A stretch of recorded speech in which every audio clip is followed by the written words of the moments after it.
नमो अरिहन्ताणं नमो सिद्धाणं नमो वायुयाणं नमो वज्रायाणं नमो लोले सवसाहुणं मंगलमय मंगलकरण वीतराग विज्ञान नमो ताहि जाते भय अरहंतादि महान करि मंगल करि हो महा ग्रंथ करन को कान जाते मिले समाज सब पावे निज पद राम। मोक्ष मार्ग प्रकाशक जो आचार्य कल्प पंडित प्रवर टोडरमल जी साहब ने लिखा है, उनके ग्रंथ में जो उन्होंने दृष्टांत दिए हैं, उन्हीं दृष्टांतों का संकलन रूप ये मोक्ष मार्ग प्रकाशक दृष्टांत वैभव नाम से एक ग्रंथ है, उसका हम स्वाध्याय कर रहे हैं, जिसमें हमने इस ग्रंथ के 2 दृष्टांतों की कल चर्चा की थी। अब आगे तीसरे नंबर का दृष्टांत जो दिया गया है उसकी चर्चा हम प्रारंभ करते हैं। यहाँ पर श्रोता उवाच, मतलब श्रोता ने कोई प्रश्न नहीं खड़ा किया,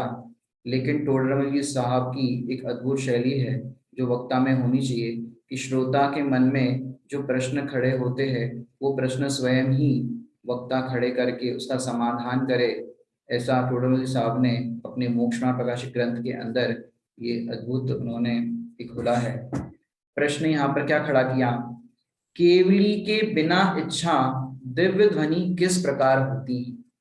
क्या कह रहे हैं कि केवली भगवान की जो दिव्य ध्वनि कीर्ति है वो दिव्य ध्वनि बिना इच्छा के कैसे होती है। क्योंकि हम जब भी कुछ बोलते हैं, करते हैं, कोई भी कार्य करते हैं, तो हमको क्या लगता है कि हम जो इच्छा करते हैं उस कारण से ये बोलना इस तरह से हो रहा है। लेकिन यहाँ पर क्या कह रहे हैं कि ये जो दिव्य ध्वनि कीर्ति है वो दिव्य ध्वनि कैसे होती है, बिना इच्छा के। मतलब केवली भगवान जो दिव्य ध्वनि खिला रहे हैं वो दिव्य ध्वनि देखा जाए तो कैसे होती है, सहज होती है। मन जिसको अपन कहते हैं दिव्य ध्वनि जो खिलती है भगवान की, भवि भागन वच जोगे वशाय, कि भव्य जीवों के भाग्य से खिलती है और उसमें केवली भगवान की इच्छा नहीं होती। तो यहाँ पर प्रश्न खड़ा कर रहे हैं कि केवली के बिना इच्छा दिव्य ध्वनि किस प्रकार के होती है। तो पहले अपन दृष्टांत देखते हैं कि किस प्रकार से होती है, फिर अपन देखते आगे। हाँ जी, क्या दिया दृष्टांत यहाँ पर कि जिस प्रकार सूर्य की ऐसी इच्छा नहीं है कि मैं मार्ग प्रकाशित करूं, परंतु सहज ही उसकी किरणें फैलती है, उनके द्वारा मार्ग का प्रकाशन होता है। क्या कह रहे हैं कि सूरज जो होता है, सूर्य, उसकी ऐसी मन में इच्छा नहीं होती कि मैं मार्ग का प्रकाशन करूं। प्रातः काल हो गया है तो लोग अपने अपने काम के लिए निकलते हैं, अंधेरा होता है तो क्या करें कि अभी मेरे प्रकाश करने का समय आ गया है, जब भी मैं मतलब सूर्योदय होगा तभी तो मार्ग का प्रकाशन होगा। तो ऐसे जिस प्रकार सूर्य की ऐसी इच्छा नहीं है कि मैं मार्ग को प्रकाशित करूं, परंतु सहज ही उसकी किरणें फैलती है। माने ये सहज शब्द है वो बहुत इंपॉर्टेंट है, क्योंकि सूर्य है वो इच्छा नहीं करता और सहज ही वो प्रकाश है वो मार्ग में इस तरह से होता है कि लोग उस प्रकाश के अंदर अपने अपने जो भी काम है वो कर सकते हैं। क्योंकि आजकल तो लाइट वगैरह की सुविधा है, लेकिन पहले के टाइम पे अगर देखो तो वहां पर दिन में ही सारे काम होते थे, रात में बस एक छोटा सा दिया जला देते थे, क्योंकि कुछ भी काम छोटा मोटा करना है, आना जाना है, कुछ करना है अपना, तो उतना बस दिए का, लालटेन का इस तरह से प्रयोग करते थे। लेकिन सूर्य के प्रकाश में अधिकतर सारे काम होते हैं। लेकिन सूरज ऐसी इच्छा नहीं करता कि मैं मार्ग को प्रकाशित करूं, सहज ही उसकी किरणें फैलती है, सहज ही उसकी किरणें फैलती है, उनके द्वारा मार्ग का प्रकाशन भी होता है। ये हो गया दृष्टांत। अब इसमें सिद्धांत क्या कहना चाहते हैं वो देखते हैं। उसी प्रकार केवली वीतराग है,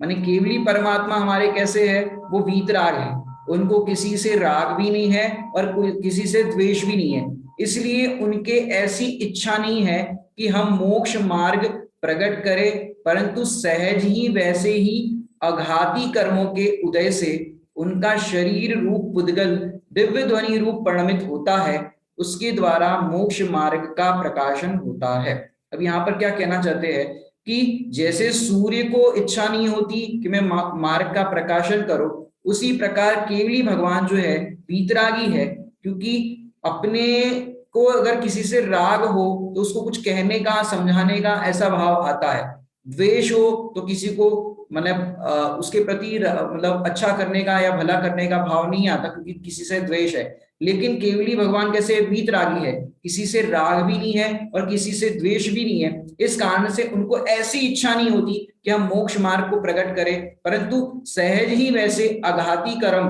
के उदय से, अघाती कर्म है घाती कर्म और अघाती कर्म। घाती कर्म क्या होते हैं कि घाती कर्म जो आपने पढ़े होंगे,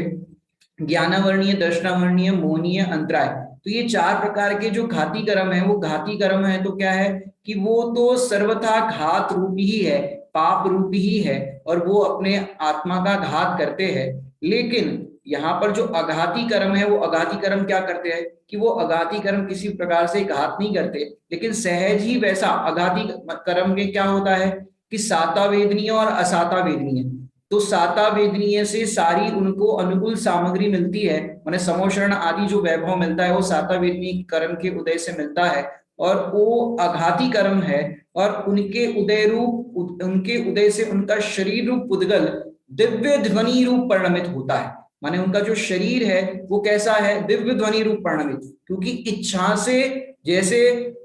बोलने में आए कुछ भी दिव्य ध्वनि अगर घिरे तो इच्छा में क्या होगा कि जिसके प्रति राग भाव होगा उसके प्रति अच्छा कहने का भाव आएगा, और जिसके प्रति द्वेष भाव होगा उसके प्रति अच्छा, माने सबका भला करने का जो भाव है वो वीतरागी के ही हो सकता है। तो अघाती कर्म के उदय में जो उनकी दिव्य ध्वनि जो खिलती है उस शरीर को पुद्गल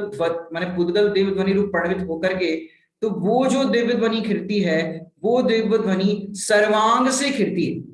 माने केवली परमात्मा होते हैं वो मुख से नहीं बोलते, जैसे हमारी वाणी कैसे होती है, मुख से दिखती है ना, हम मुंह से बोल रहे हैं, लेकिन केवली परमात्मा की जो वाणी है वो सर्वांग से, माने जो ओमकार ध्वनि होती है ना, ओम इस तरह की, तो ओमकार ध्वनि है उनकी सर्वांग से होती है, तो दिव्य ध्वनि रूप परिणमित होता है, उसके द्वारा मोक्ष मार्ग का प्रकाशन होता है कि जो दिव्य ध्वनि कीर्ति है वो केवली परमात्मा के माध्यम से हमको उनका लाभ मिलता है। लेकिन यहाँ पर एक बात जो दृष्टांत में भी यहाँ पर एक शब्द आया था सहज, सहज शब्द है कि भाई जिस प्रकार सूर्य की ऐसी इच्छा नहीं है कि मैं मार्ग को प्रकाशित करूं, परंतु सहज ही उसकी किरणें फैलती है। सहज शब्द का ये भाव समझना चाहिए कि वो बिना पुरुषार्थ किए, बिना कुछ किए, सहज माने ऑटोमेटिक भव्य जीवों का वहां पर भाग्य होता है, और उस समय उनको निमित्त भी उनके दिव्य ध्वनि का ऐसा मिलना है, तो उस दिव्य ध्वनि से भव्य जीवों को लाभ लेना है। तो वैसे दिव्य ध्वनि का माने बड़े पंडित साहब की रचना में भी आता है कि तब सहज होए उपदेश शास्त्र रचना आदि भी हो जावे, तो तब जब किसी को ये मोक्ष मार्ग की प्राप्ति होनी होती है तब सहज ही ऐसा उपदेश हो जाता है। क्योंकि देखो अगर दिव्य ध्वनि के कर्ता केवली परमात्मा होते, यदि वो खिला सकते तो 66 दिन तक महावीर भगवान की दिव्य ध्वनि नहीं खिली, अगर कर सकते तो 66 दिन तक क्यों नहीं हुई। इसका मतलब कि जब भव्य जीवों के पात्रता होती है, उनकी भली होनहार होती है, तब उनको सहज ही ऐसे उपदेश का बोध प्राप्त होता है। तो सहज के लिए एक शब्द प्रवचन सार जी ग्रंथ के अंदर आया है, लगभग 46 नंबर की गाथा है कि जैसे स्त्रियों में मायाचार सहज है, ऑटोमेटिक वैसा होता है। हालांकि ऐसा नहीं कि पुरुषों में मायाचार नहीं होता, लेकिन वहां पर मुख्यता की गौणता की इस तरह से मुख्य करके बात की गई कि स्त्रियों में मायाचार सहज है, ऐसे केवली भगवान का विहार करना,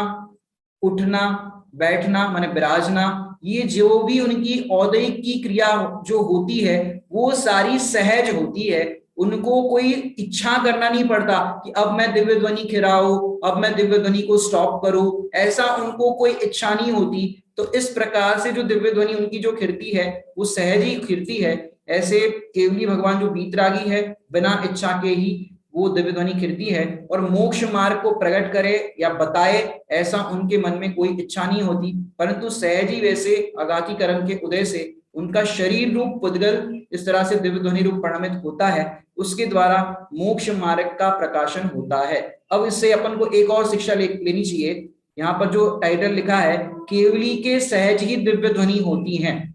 तो देखो, जो तीन लोक के अंदर सर्वोत्कृष्ट है, वो सब प्रश्न जो खड़ा किया था कि केवली के बिना इच्छा दिव्य ध्वनि किस प्रकार से होती है, तो यहाँ पर उसका उत्तर दिया कि भाई केवली भगवान वीतरागी है, और वीतरागी होने से उनको वहां पर इच्छा नहीं है, माने अघाती कर्म ही शेष बचे, घाती कर्मों का अभाव हो गया है। लेकिन एक बात हमें इसमें सीखने लायक है कि जैसे केवली परमात्मा की दिव्य ध्वनि सहज होती है, वो उसके कर्ता नहीं है, जो भी वाणी कीर्ति उसकी, इसी प्रकार से हमारा भी जो बोलना होता है, हम जो कुछ भी करते हैं कहते हैं, वो भी सहज ही है। लेकिन यहाँ पर हमको क्या लगता है कि हम बोल रहे कर रहे हैं। जैसे रामचंद्र जी ने आदेश दिया कृतांग वक्र सेनापति को कि सीता जी को जाकर के ऐसे घनघोर जंगल में जाकर के छोड़ दो। अब उन्होंने ये आदेश दिया तो वो कैसे दिया कि भाई उस समय उनका भी जो बोलना हो रहा था, जो भी उनके कथन व्यवहार हो रहा था, उस समय भी वो ज्ञानी माने रामचंद्र जी उसके अकर्ता ज्ञाता ही अनुभव कर रहे थे। और उस समय सीता जी के ऐसे पाप का उदय और इस समय उनके ऐसे वचनों का कहना, तो इस प्रकार से दोनों का निमित्त नैमित्तिक संबंध बैठता है। लेकिन जब तक आपके पाप का उदय नहीं हो तब तक कोई ऐसे वचन आपको कह नहीं सकता। और सीता जी ने भी ये लगाया कि भी मेरा ही पाप का उदय है, वो तो उस वाणी के अकर्ता है, जो कृतांग वक्र सेनापति को आदेश दिया उसमें उनका कोई दोष नहीं है। तो प्रत्येक जीव, फिर अपन इसमें ये लगाए कि भाई ऐसे तो कोई भी कुछ भी कहने लगेगा, वाणी का कर्ता नहीं है तो, लेकिन वास्तव में कर्ता नहीं है, निमित्त नैमित्तिक संबंध से कहने में आता है कि भाई ये इसका कर्ता है, इन्होंने ऐसा कहा। लेकिन जैसे केवली भगवान का सहज होता है वैसे ही हमारा सहज होता है, क्योंकि आप एक जैसा अक्षर, ध्यान दो यहां पर एक जैसा अगर मैं कहूं कि जैसे आपने ओम बोला, तो दोबारा वैसा का वैसा ओम बोल सकते हो आप, ओम ओम ओम बोल सकते हो, क्योंकि देखो एक जैसा ओम भी आप नहीं बोल सकते, एक जैसा लिख नहीं सकते। यहाँ पर जो दिव्य ध्वनि की बात है ना, तो उसका मतलब कि वो जो ओम शब्द का आपने उच्चारण किया, वो ओम शब्द का जो उच्चारण है उसके आप कर्ता नहीं हो, वो तो सहज ही योग्यता से आपका ओम का उच्चारण हुआ। यदि आप उसके कर्ता होते तो दोबारा वैसा का वैसा ओम बोलो,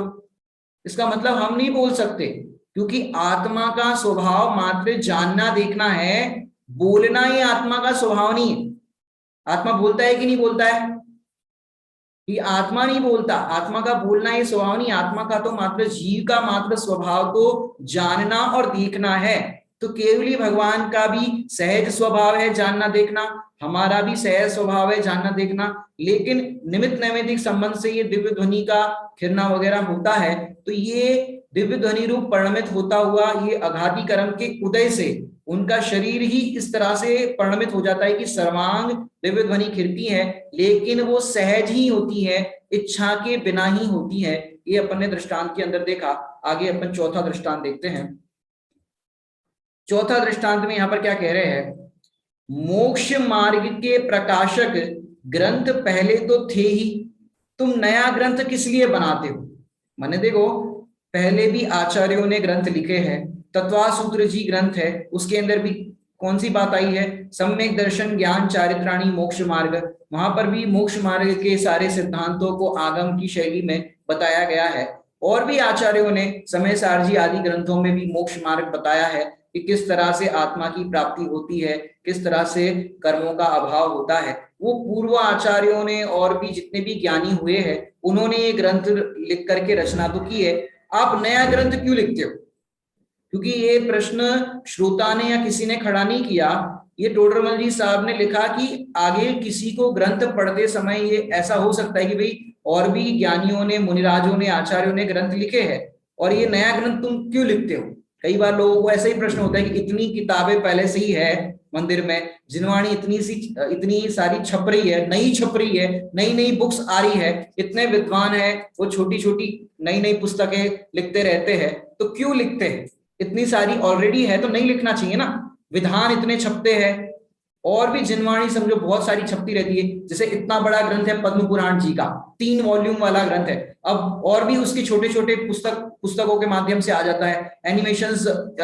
इस तरह के आ जाते हैं, तो और इस तरह के ग्रंथों की क्या आवश्यकता है? पहले से ही मोक्ष मार्ग प्रकाशक तो ग्रंथ थे ही, मैंने मोक्ष मार्ग का प्रकाश करने वाले, तो तुम नया ग्रंथ किस लिए बनाते हो? ऐसा यहाँ पर प्रश्न खड़ा किया है। अब उसका क्या बताते देखिए,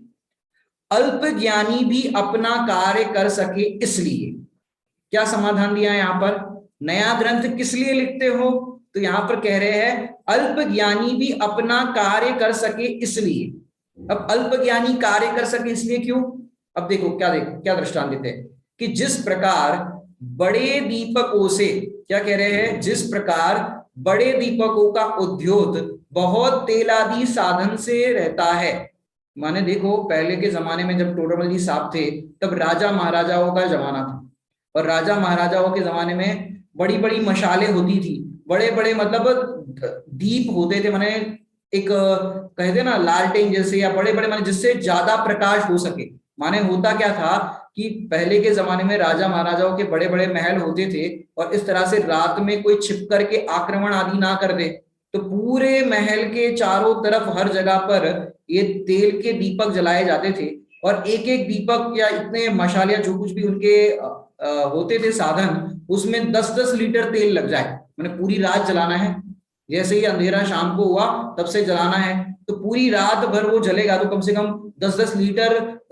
ये तेल यूज हो जाता है। तो जिस प्रकार बड़े दीपकों का तो उद्योग बहुत तेल आदि से साधन से रहता है, तो क्योंकि जो दृष्टांत लिखते हैं, चाहे वो आचार्य हो, चाहे वो विद्वान हो, कोई भी हो, अभी वर्तमान में भी दृष्टांत अगर दोगे तो काय के दोगे कि जो सामने देखे जाते हैं, आप सब लोग जो डे टू डे लाइफ में फील करते हो, देखते हो, वैसे दृष्टांत दिए जाएंगे। तो टोडरमल जी के समय में ये दृष्टांत उन्होंने लिया कि जिस प्रकार बड़े दीपकों का तो उद्योग बहुत तेल आदि के साधन से होता है, कि बड़ा दीपक यदि जलाना पड़े तो उसके लिए कितना तेल लगेगा? बहुत सारा तेल लगेगा, तो बहुत सारा तेल उसमें लगेगा बड़े दीपक के लिए के अंदर। पर जिनमें बहुत तेल आदि की शक्ति ना हो, अब समझो कोई गरीब है, अब गरीब के पास बड़ा दीपक जलाने के लिए तेल की व्यवस्था ना हो, तो गरीब क्या करेगा? अपनी झोपड़ी में अंधेरे में बैठा रहेगा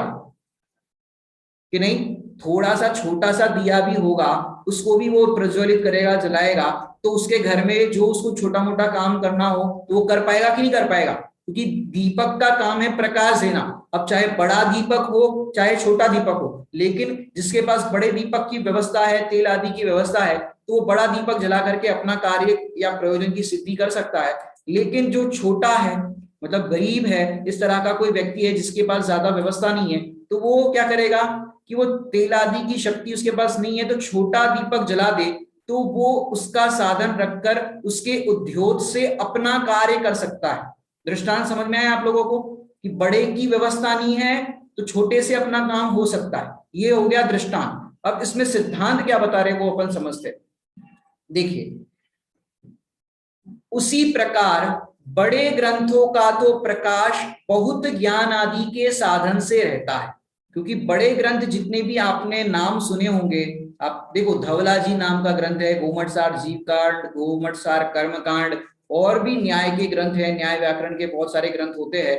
समय सार जी भी एक बहुत महान अद्भुत ग्रंथ है। अब वो इतने महान महान बड़े बड़े ग्रंथ होते हैं, तो वो तो अपना प्रकाश फैला ही रहे सारे जगत के अंदर। तो उसी प्रकार बड़े ग्रंथों का तो प्रकाश बहुत ज्ञान आदि के साधन से रहता है। अगर आपके पास बहुत ज्ञान है तो आप बड़े बड़े ग्रंथ पढ़ सकते हो, समझ सकते हो। क्यों?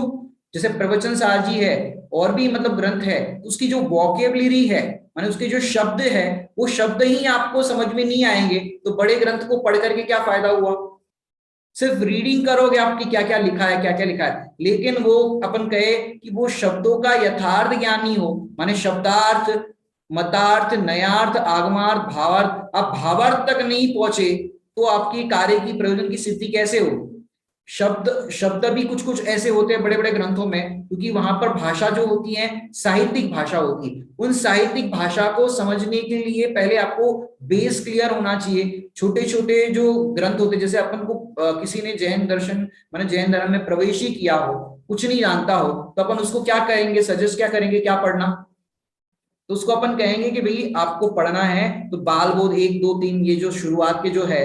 अपने जो भाग है उनसे आप अपनी शुरुआत करो। बाल बोध 1 पढ़ो, 2 पढ़ो, 3 पढ़ो, वीतराग विज्ञान 1 2 3 पढ़ो, तत्व ज्ञान 1 2 पढ़ो, फिर जाकर के आप 6 डाला पढ़ो। इस तरह से पूरा क्रम होता है, बेस होता है। क्योंकि डायरेक्ट कोई कहे कि भाई हमें समय सार पढ़ना है, समय सार समझना है, गोमट सार पढ़ना है, तो ऐसे ग्रंथ जो है वो बड़े ग्रंथ होने से और उसकी जो भाषा शैली है वो थोड़ी साहित्यिक होने से, शास्त्रीय होने से अपने को समझ में नहीं आएगी। तो यहाँ पर ऐसा कह रहे हैं कि उसी प्रकार बड़े ग्रंथों का तो प्रकाश बहुत ज्ञानादि की शक्ति, बहुत ज्ञानादि के साधन से रहता है, पर जिनमें बहुत ज्ञानादि की शक्ति नहीं है उनको छोटा ग्रंथ बना दे तो वे उसका साधन रखकर उसके प्रकाश से अल्प ज्ञानी भी अपना कार्य करे, इसलिए यह छोटा सुगम ग्रंथ बनाते हैं। यहाँ पर क्या बता रहे हैं, टोडरमल जी साहब ने ग्रंथ लिखा, या जितने भी ज्ञानी ग्रंथ की रचना करते हैं, एक तो अपने को शास्त्र की परिभाषा में आता है कि शास्त्र किसे कहते हैं, तो ऐसा शब्द आता है वहां पर व्याख्या में कि ज्ञानी जिसकी रचना करे उसको शास्त्र कहते हैं।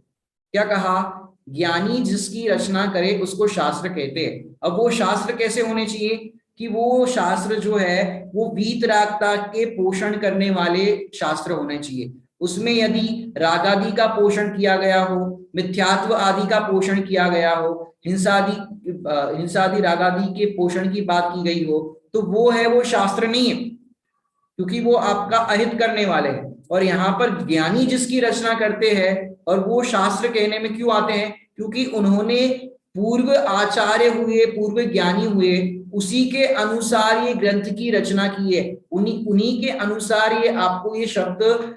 जितने भी पढ़ाने जा रहे हैं वो सारी चीजें पूर्व आचार्यों के अनुसार कह रहे हैं, अपने घर से नहीं कह रहे, अपने मन से नहीं कह रहे। तो बड़े ग्रंथों की अपेक्षा से जो बड़े ग्रंथ नहीं पढ़ सकते वैसे लोग भी अपना कार्य कर सके, इसलिए ऐसे छोटे ग्रंथ, मैं आपको बताऊं, ग्रंथ छोटे या बड़े नहीं होते, निर्ग्रंथ मार्ग के ग्रंथ निर्ग्रंथ होने के लिए होते। क्या कहा? कोई भी ग्रंथ छोटे या बड़े नहीं होते, निर्ग्रंथ मार्ग को बताने वाले ग्रंथ निर्ग्रंथ होने के लिए होते। क्योंकि इसमें भी वही बात बताएंगे, अपने रागादि कषाय भाव कैसे मिटे और उसको मिट करके वीतरागता कैसे प्रकट करे, उसी के लिए ये सारे ग्रंथ हमें उपदेश देते हैं। और उनका प्रयोजन एकमात्र ये है, मिथ्या दर्शन, मिथ्या ज्ञान, मिथ्या चारित्र को मिटाना, सम्यक दर्शन, सम्यक ज्ञान, सम्यक चारित्र को प्रकट कराना, इतना ही इनका प्रयोजन होता है। तो टोडरमल जी साहब ने ये ग्रंथ की रचना की तो उनको ऐसा लगा होगा कि भाई आगामी काल में कोई ऐसा प्रश्न कर सकता है कि पूर्व आचार्यों ने इतने सारे ग्रंथ लिखे हैं, तो इतने सारे ग्रंथ लिखने के बाद अगर मैं ये ग्रंथ की रचना कर रहा हूं जो मौलिक ग्रंथ, अगर मैं किसी ग्रंथ की टीका लिखता, जैसे टोडरमल जी साहब ने पुरुषार्थ सिद्धि उपाय ग्रंथ की टीका लिखी है, आत्मानुशासन ग्रंथ की टीका लिखी है, वो तो किसी आचार्य ने ग्रंथ लिखा है और उसमें उन्होंने सरल करने के लिए उसका अपनी लोक भाषा के अंदर व्याख्या करके उन्होंने टीकाएं लिखी। तो वहां पर तो एक बात होती है कि भाई आचार्यों के जो प्राकृत, संस्कृत, इस तरह की भाषाओं के ग्रंथ होते हैं, तो उसको अपनी भाषा में समझने के लिए एक अनुवाद रूप में ट्रांसलेशन करके सरल भाषा में उन्होंने खोला। तो वहां पर तो एक बात लगती है कि भाई उन्होंने इस कारण से खोला है। लेकिन एक मौलिक ग्रंथ लिखना कि जिसका किसी अन्य ग्रंथों से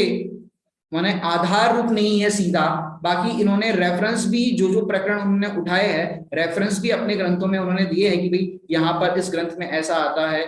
प्रथमान योग में इस तरह के दृष्टांत आते हैं, चरणान योग की शैली में ऐसा कहा जाता है, कर्णान योग अनुसार चरणान योग नहीं फलता, क्योंकि कर्णान योग के अंदर जो जीवों के मरण आदि की बात आती है वैसे ही चरणान योग में फॉलो करने जाए तो नहीं होता। तो जो भी फॉलो है तो वो चारों अनुयोग के अंदर चरणान योग अनुसार चरणान योग का होगा, कर्णान योग अनुसार कर्णान योग का होगा, ऐसे चारों अनुयोग का सुमेल करके उन्होंने 8वें अधिकार में भी चारों अनुयोग का स्वरूप भी बताया है। तो ऐसे टोडरमल जी साहब पूरा आप देखोगे ग्रंथ को, ये तो हम आपको थोड़ा थोड़ा सा टेस्ट करा रहे हैं उनके दृष्टांतों के माध्यम से, बाकी आप मूल ग्रंथ को पढ़ेंगे तो आपको एक एक विषय वस्तु का ख्याल आएगा, क्योंकि जिनके दृष्टांतों में इतना मर्म भरा है, तो उनके ग्रंथ में जो उन्होंने व्याख्या की है, जो जो प्रकरण लिखे हैं, वो सारे प्रकरण कितने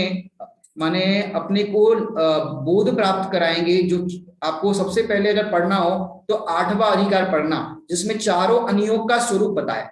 क्योंकि यदि कोई जैन दर्शन में प्रवेश करता है, उसे कुछ भी नहीं आता, तो कम से कम शास्त्र स्वाध्याय करने बैठे तो चारों अनियोग का स्वरूप का ख्याल होना चाहिए, नयों का ज्ञान होना चाहिए, और इस तरह से वो सारे जिनागम की विषय वस्तु को अच्छे से समझ सकता है। क्योंकि नय जो है वो चारों अनियोग को समझने की एक चाबी है,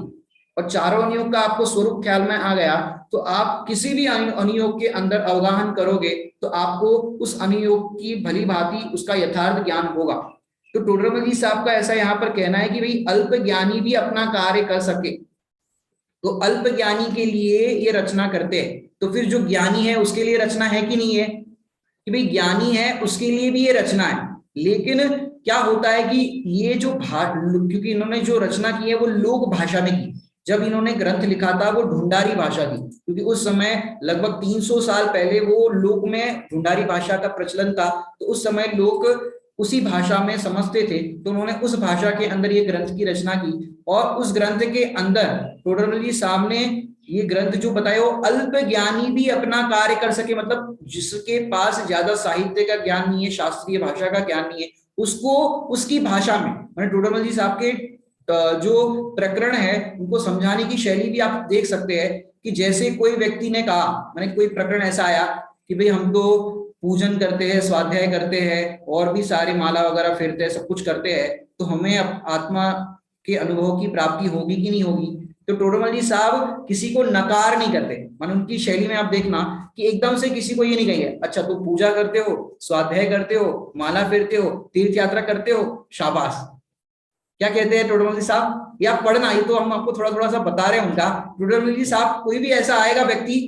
क्योंकि आया है वो जिज्ञासा से, उसको कहेंगे कि शाबाश, इतना किया तो शाबाश। फिर टोडरमल जी साहब कहेंगे परंतु, मतलब देखो वो इतना आया है जिज्ञासा लेकर के, तो उसको कह रहे हैं इतना किया तो शाबाश, परंतु ये मोक्ष मार्ग नहीं है।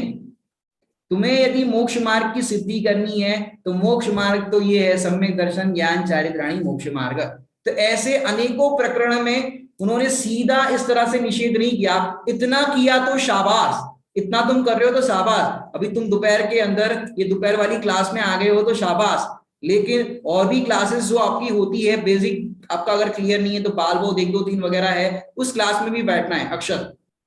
क्योंकि आप तो डायरेक्ट यहाँ मोक्ष प्रकाशक में आ गए हो, तो बाल बोध 1 2 3 आपने पढ़ा है,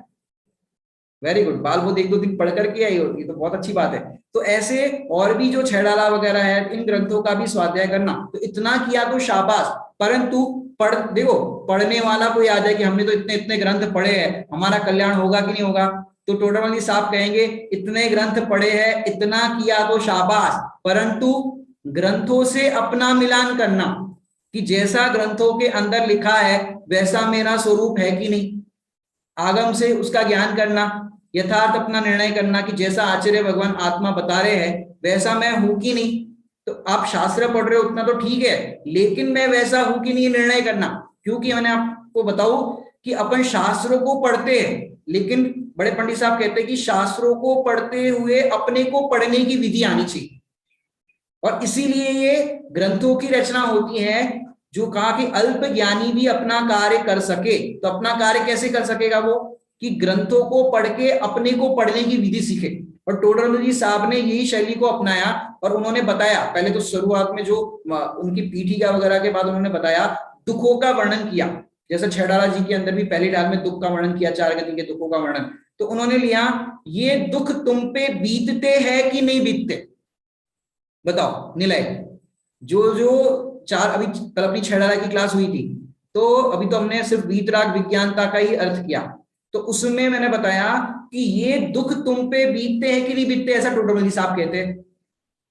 डॉक्टर के पास जाओ तो डॉक्टर क्या कहता है कि तुम्हें चक्कर आ रहे थे, कल तुम्हें बुखार आया था, कल तुम्हें इस तरह का हो रहा था, सिर दर्द हो रहा था, तो इस तरह से डॉक्टर पूछता है और आप कहो कि हाँ बिल्कुल हो रहा था, तो फिर क्या होगा, फिर रोग का निदान होगा। पहले स्वीकार तो करो मुझे दुख है, जब आप स्वीकार करोगे दुख है, तो उससे दुख का वास्तविक कारण क्या है और उस कारण से निवृत्ति, ये पूरी विधि आप दुख को स्वीकार करोगे तब होगी। तो यहां पर कह रहे हैं कि जो जीव अपना हित करना चाहता है, वो सारे जीव, जो अल्प ज्ञानी भी है, जिसके पास ज्यादा ज्ञान नहीं है, उसके लिए भी ये मार्ग सुगम हो जाए, सरल हो जाए, बड़े बड़े ग्रंथों का वो ज्ञाता ना हो तो भी उसका कार्य कर सके, उसके लिए ऐसे ग्रंथ की रचना होती है। तो ऐसे मोक्ष मार्ग प्रकाशक ग्रंथ जो अभी हमारे पास उपलब्ध है, चाहे आप इंग्लिश मीडियम से हो तो इंग्लिश में पढ़ना चाहो तो आप इंग्लिश में भी इसको पढ़ सकते हो, हिंदी में चाहिए तो हिंदी में पढ़ सकते हो, मराठी में पढ़ सकते हो, और तो और आप गुजराती में भी पढ़ सकते हो, जिसको जो लैंग्वेज में पढ़ना है, मतलब अपनी जो जितने स्वाध्यायी यहाँ पर मुझे दिख रहे हैं, आप अपनी अपनी भाषा में भी इस ग्रंथ को पढ़ सकते हो। तो ये दृष्टांत भी इतने मर्म वाले हैं, और टोडरमल जी साहब ने अनेकों दृष्टांत दिए। मैंने अभी जो अपना पहला अधिकार अपन ने प्रारंभ किया है, इस पहले अधिकार के अंदर है तो छोटा सा अधिकार, लेकिन उसमें भी टोडरमल जी साहब ने 6 दृष्टांत दिए। सबसे पहले मंगलाचरण के अंदर तो क्या बात बताई मंगलाचरण करते हुए, कि मंगल तो सुख ही का कारण है। कुछ लोग नए भी दिख रहे हैं हमको कि ये मंगल जो है वो सुख ही का कारण है, कि जो भी वर्तमान में मंगल कार्य कर रहे हैं, एक तो मंगलाचरण जो हमने आपको पूर्व की क्लास में बताया था, तो जो भी मंगलाचरण करते हैं या फिर हम अपने जीवन में अच्छा कार्य करते हैं, मंगल कार्य करते हैं, जिससे हमारे प्रयोजन की सिद्धि हो, हमारा हित हो, तो जितने भी वर्तमान में मंगल कार्य करते हैं उसका फल मंगल ही होने वाला है। लेकिन पूर्वबद्ध कर्मों के कारण, क्या कहा, पूर्वबद्ध कर्मों के कारण वर्तमान में पाप का उदय दिखाई दे, इसका मतलब ये नहीं समझना कि हमारा इस मंगल करने के कारण ये पाप का उदय दिखाई दे रहा है, क्योंकि ये तो पूर्व कर्म का उदय। उसके बाद टोडरमल जी साहब ने क्या बताया कि भाई ये मंगल का उपदेश तो दिया, लेकिन मंगल का उपदेश किससे सुनना चाहिए, वो सुनाने वाला वक्ता कैसा होना चाहिए, कि सुनाने वाला वक्ता ऐसा होना चाहिए कि वो अपने माने जिसको वो सुना रहा है, जो श्रोता है, उसके हित का उपदेश हो। वो जो वक्ता है वो उत्सूत्र भाषी नहीं होना चाहिए, वो जो वक्ता है वो रागादि का पोषण करने वाला नहीं होना चाहिए, वह जो वक्ता है वो मानादि का पोषण करने वाला नहीं होना चाहिए। इस प्रकार के माने योग्य वक्ता से लिया टोडरमल साहब ने, कि उचित वक्ता से उचित श्रोता होकर के उचित ग्रंथ सुनना, चाहे कुछ भी नहीं सुनना, चाहे जैसे बैठ करके नहीं सुनना, योग्य विनय आदि पूर्वक आप सुनोगे तो आपको वो जो ग्रंथ का मर्म है वो आपको ख्याल में आएगा। तो यहाँ पर कह रहे हैं कि जो बड़े बड़े ग्रंथ है, वो बड़े बड़े ग्रंथ, बड़े बड़े साहित्य, शास्त्रीय भाषा में लिखे हुए ग्रंथ यदि आप नहीं समझ सकते तो कोई बात नहीं, ऐसे जीवों के लिए सुगम और सरल भाषा के अंदर हम ये मोक्ष मार्ग प्रकाशक ग्रंथ की रचना करते हैं, और ये मोक्ष मार्ग प्रकाशक ग्रंथ आपको सरल और सुगम भाषा में समझ में आएगा, इसलिए हमने इसकी रचना की है। बाकी हमारे कोई मानादि का पोषण करने के लिए या हमारे नाम बढ़ाई करने के लिए कि लोग हमें भी जानेंगे कि हमने ऐसे ग्रंथ की रचना की है जो मौलिक ग्रंथ है, जो किसी भी ग्रंथ के आधार रूप में नहीं लिखा गया, तो ऐसा कोई भी हमारा मानादि का रागादि का पोषण करने के लिए हम ग्रंथ की रचना नहीं कर रहे हैं। ये ग्रंथ सिर्फ इसलिए लिख रहे हैं कि जिससे अल्प ज्ञानी भी अपना कार्य कर सके, अपने प्रयोजन की सिद्धि कर सके, इसलिए सरल भाषा के अंदर इस ग्रंथ की हम रचना करते हैं। तो टोडरमल जी का प्रयोजन तो इतना सा है, और उन्होंने प्रस्तावना के अंदर आप पढ़ोगे इस ग्रंथ के अंदर, तो वहां पर तो टोडरमल जी साहब ने लिखा कि ये जो ग्रंथ का लेखन कार्य हुआ है, भले ही ये अपूर्ण है, क्योंकि टोडरमल जी साहब को तो पता नहीं था कि ये अपूर्ण रह जाएगा, लेकिन वो कुछ इस तरह की परिस्थितियां बन गई, जो कभी अवसर होगा तो आपको कथा सुनाएंगे, जो संडे का सेशन चलता है उसमें, कि भाई वो जो ग्रंथ अधूरा रह गया, वो तो उनको आगे, उन्हें उसमें टोडरमल साहब की झलक आप देखोगे कि हम आगे बताएंगे, मैंने उनके दिमाग में कितना सारा डेटा था कि उनको आगे और भी कुछ कहना था, और भी कुछ बताना था, लेकिन हमारे ही भाग्य में नहीं था, इस कारण से वो हमको प्राप्त नहीं हुआ और आगे लेखन आदि कार्य है वो पूरा नहीं हुआ। लेकिन फिर भी ग्रंथ जितना भी उन्होंने लिखा था, उन्होंने इस प्रसंग में बात लिखी है, वचनादिक लिखनादिक क्रिया रागादिक अरु इंद्रिय हिया, ये सारो बुध गले को खेल, इनमें नाही हमारो मेल। उन्होंने स्वयं लिखा कि भाई वचनाधिक लिखनाधिक क्रिया रागाधिक अरु इंद्रिय क्रिया ये सारो पुद्गल को खेल। ये जो ग्रंथ की रचना हो रही है, ये जो कुछ भी हो रहा है, उस समय टोडरमल जी की सभा के अंदर मैं आपको बताऊं दैनिक श्रोता जो थे 1200 लोग होते थे लगभग। कितने? 1200 लोग। उसमें 500-700 पुरुष और बाकी रिमेनिंग जो थी वो महिलाएं होती थी। माने आप अभी तक के रिकॉर्ड के अंदर आप देखो, समूह शरण के अंदर के भी रिकॉर्ड में देखो तो जिसमें फीमेल्स की संख्या ज्यादा होती थी। माने 1 लाख श्रावक होते थे तो 3 लाख श्राविकाएं होती थी।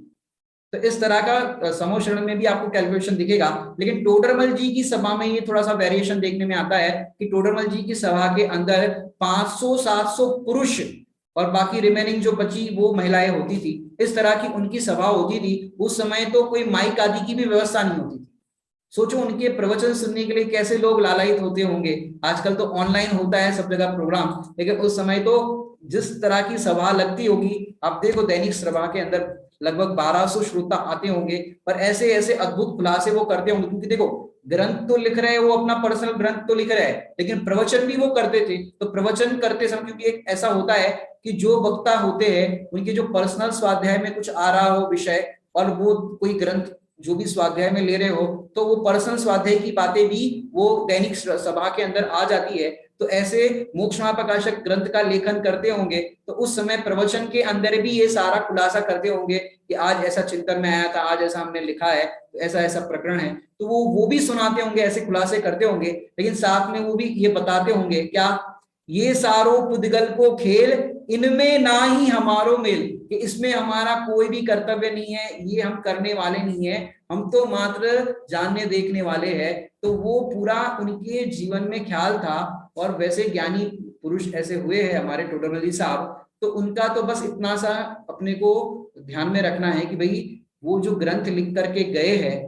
और वो हमारे लिए लिख करके गए हैं, और हम यदि इस ग्रंथ का स्वाध्याय नहीं करें, तो टोडरमल जी साहब ने पहले अधिकार में लिखा है दृष्टांत देकर के, वो भी दृष्टांत की चर्चा हम आगे करेंगे, कि जैसे कोढ़ी को कोई अमृत पान कराए और वो ना करे,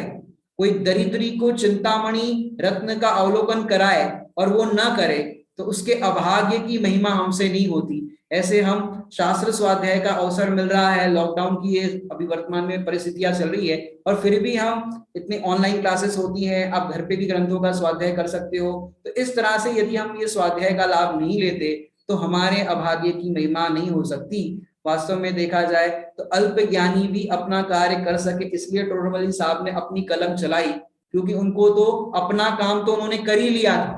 लेकिन ज्ञानियों को ऐसा भाव आता है कि हमने जो अपने अतीन्द्रिय आत्मा का वैभव देखा है, ऐसे अतीन्द्रिय आत्मा का वैभव अन्य जगत के जीव भी उससे वंचित ना रह जाए, इसलिए ज्ञानियों को अपना कार्य छोड़ करके मतलब उस समय चाहते तो वो अपने अंतर्मुख दृष्टि करके अपने आत्मा का आनंद कर सकते थे, लेकिन ऐसे भव्य जीवों के भाग्य से उनको करुणा बुद्धि आई कि उन्होंने ये ग्रंथ की रचना लिखी कि भव्य जीव इसका लाभ लेकर के अपना कल्याण करेंगे। तो सचमुच हमें भी इस चर्चा को सुनकर के अंदर में ये भाव संकल्प अवश्य बनाना चाहिए कि हम ये दृष्टांतों को सुनकर के दृष्टांत तक और दृष्टांत से सिद्धांत तक पहुंचे। लेकिन साथ साथ टोडरमल जी साहब ने और भी क्या ग्रंथ में ये बात लिखी है, क्या क्या खुलासे किए हैं, ये सारा हमको मूल ग्रंथ से भी अवश्य पढ़ना चाहिए। तो या मूल ग्रंथ का भी स्वाध्याय अवश्य करना, और किया हो तो दोबारा करना। और ये हम अगली बार चाहते हैं इस तरह का कि जो अपन दृष्टांत और सिद्धांत को इस तरह से देख रहे हैं, मैं यहाँ से आपको दृष्टांत बोलूं और आप लोगों में से उसका सिद्धांत बताए, ऐसा हम एक सेशन आगे रखेंगे। जैसे जैसे आगे अपनी चर्चा बढ़ती जाएगी, पहला अधिकार पूरा होगा, फिर अपन दूसरा अधिकार प्रारंभ करेंगे। तो हम एक बार पहले अधिकार के जो 6 दृष्टांत दिए गए हैं, वो 6 दृष्टांत मैं यहाँ से बोलूंगा, आपको सिद्धांत बताना है। तो इस तरह का अपना सेशन की अपन रख सकते हैं, तो आप लोग उसके लिए भी तैयार रहना। अभी का यहाँ समय हो गया है। ओम नमः सिद्धेश्वर।